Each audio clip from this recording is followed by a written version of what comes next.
पश्चिम बंगाल की पूर्व मुख्यमंत्री ममता बनर्जी ने कहा कि भाजपा चाहती थी उन्हें हार्ट अटैक आ जाए, लेकिन वह तब तक जिंदा रहेगी जब तक उनका अंत न हो जाए। पश्चिम बंगाल की पूर्व सीएम ममता ने एक वीडियो मैसेज जारी किया। उन्होंने इस मैसेज में तृणमूल में जारी फूट पर भी अपना पक्ष रखा। ममता ने कहा, जो लोग जाना चाहते हैं वे जा सकते हैं। उन्होंने 2006 में तृणमूल को फिर से खड़ा किया था, तो 2026 में भी ऐसा कर सकती है। दरअसल तृणमूल के सीनियर लीडर मदन मित्रा ममता बनर्जी का गुट छोड़ ऋतव्रत बनर्जी के बागी गुट में शामिल हो गए हैं। हालांकि उन्होंने विधायक पद नहीं छोड़ा है। मदन मित्रा ने यह कदम तब उठाया जब ईडी ने मदन मित्रा की पत्नी और उनके 2 बेटों को मनी लॉन्ड्रिंग के मामले में पूछताछ के लिए बुलाया था। राजस्थान के सिरोही जिले के आबू रोड में भगवान बुद्ध की प्रतिमा का विधिवत अनावरण संपन्न हुआ। केंद्रीय सामाजिक न्याय एवं अधिकारिता राज्य मंत्री रामदास आठवले ने बुद्ध प्रतिमा का अनावरण किया। इस अवसर पर आठवले ने कहा कि भगवान बुद्ध का शांति, समता, करुणा और मानवता का संदेश आज भी पूरे समाज के लिए प्रेरणा स्रोत है। इसके बाद आयोजित पत्रकार वार्ता में आठवले ने कांग्रेस पर तीखा राजनीतिक हमला बोला। उन्होंने कहा कि कांग्रेस लगातार दावा करती है कि संविधान खतरे में है, जबकि वास्तविकता इससे ठीक उलट है। आठवले बोले कि संविधान नहीं बल्कि कांग्रेस खतरे में है। सीबीआई ने नीट यूजी 2026 पेपर लीक मामले में स्पेशल कोर्ट में बड़ा दावा किया है। जांच एजेंसी के मुताबिक महाराष्ट्र के लातूर की कोचिंग सेंटर संचालक शिवराज रघुनाथ मोटेगांवकर ने एनटीए के पेपर सेटर से केमिस्ट्री के प्रश्न हासिल करने के लिए 5 लाख रुपए दिए थे। आरोपी मोटेगांवकर के मोबाइल से मिले हस्तलिखित नोट्स में 132 प्रश्न मिले, जिनमें से 111 प्रश्न एनटीए के मास्टर प्रश्न पत्र से मेल खाते हैं। मोटेगांवकर का बेटा कुलकर्णी की कोचिंग क्लास भी जाता था। सोनम वांगचुक अनशन पर है। वह जंतर मंतर पर भूख हड़ताल कर रहे हैं। उनकी सेहत को लेकर अब दिल्ली हाईकोर्ट भी चिंतित है। इस बीच सोनम वांगचुक के स्वास्थ्य पर दिल्ली हाईकोर्ट ने निर्देश जारी किए हैं। हाईकोर्ट ने केंद्र सरकार को आदेश दिया है कि सोनम वांगचुक का रेगुलर चेकअप करें। पीआईएल की सुनवाई पर हाईकोर्ट ने सरकारी डॉक्टरों को सोनम की नियमित जांच करने और जरूरत पड़ने पर तुरंत इलाज देने का आदेश दिया। हाईकोर्ट के चीफ जस्टिस DK उपाध्याय की बेंच ने कहा कि हर जीवन अनमोल है, हर नागरिक की जान कीमती है। अदालत ने सरकार से वांगचुक की स्थिति की पूरी जानकारी भी मांगी है।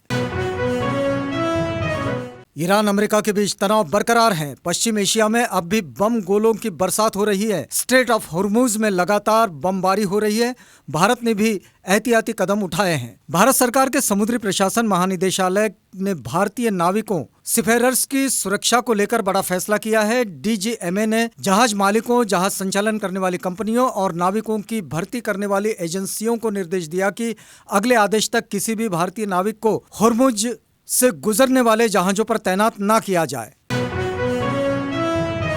अमेरिका ने ईरान में सैन्य ठिकानों पर एक बार फिर एयर स्ट्राइक की। अमेरिका सेंट्रल कमांड के मुताबिक हमलों में मिसाइल लॉन्च साइट, रक्षा ठिकाने और बलूचिस्तान में 388वीं ब्रिगेड की बैरक को निशाना बनाया गया। इस बीच ईरान की संसद के अध्यक्ष मोहम्मद बाघेर गालिबाफ ने कहा कि अगर अमेरिका पीछे नहीं हटता तो ईरान बड़े सैन्य टकराव के लिए तैयार है।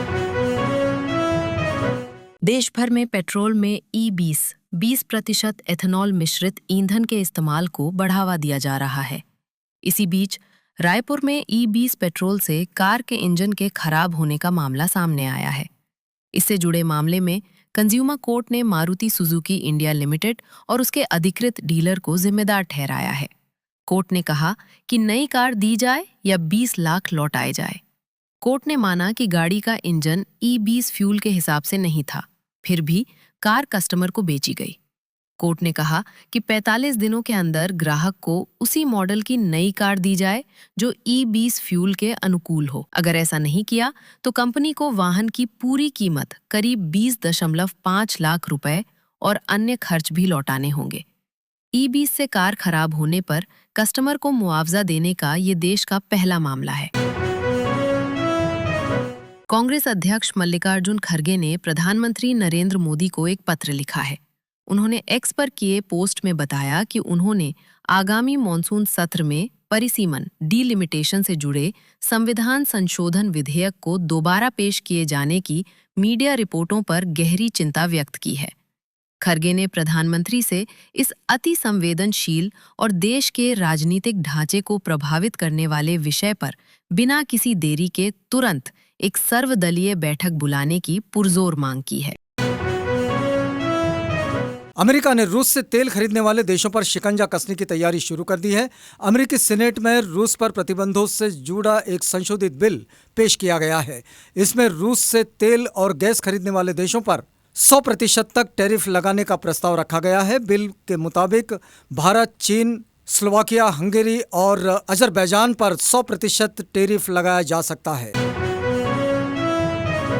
फीफा वर्ल्ड कप 2026 के दूसरे सेमीफाइनल में अर्जेंटीना ने शानदार वापसी करते हुए इंग्लैंड को 2-1 से हराकर लगातार दूसरी बार वर्ल्ड कप फाइनल में जगह बना ली। मैच के पहले हाफ में दोनों टीमें गोल नहीं कर सकी, लेकिन दूसरे हाफ में 55वें मिनट में इंग्लैंड के एंथनी गार्डन ने गोल दागकर अपनी टीम को 1-0 की बढ़त दिला दी। इसके बाद ऐसा लग रहा था कि इंग्लैंड 1966 के बाद पहली बार वर्ल्ड कप फाइनल में पहुंच जाएगा, लेकिन फिर मैदान पर दिखा लियोनेल मेसी का जादू। मैच के 85वें मिनट में मेसी के शानदार पास पर एंजो फर्नांडेज ने बराबरी का गोल दाग दिया। इसके बाद इंजरी टाइम में एक बार फिर मेसी ने सटीक क्रॉस दिया और लॉटारो मार्टिनेज ने हेडर से विजयी गोल कर अर्जेंटीना को 2-1 की ऐतिहासिक जीत दिला दी। इस जीत के साथ अर्जेंटीना ने लगातार दूसरी बार वर्ल्ड कप फाइनल में प्रवेश किया, जबकि इंग्लैंड का 1966 के बाद पहली बार फाइनल खेलने का सपना एक बार फिर अधूरा रह गया। अब फाइनल में अर्जेंटीना का मुकाबला स्पेन से होगा।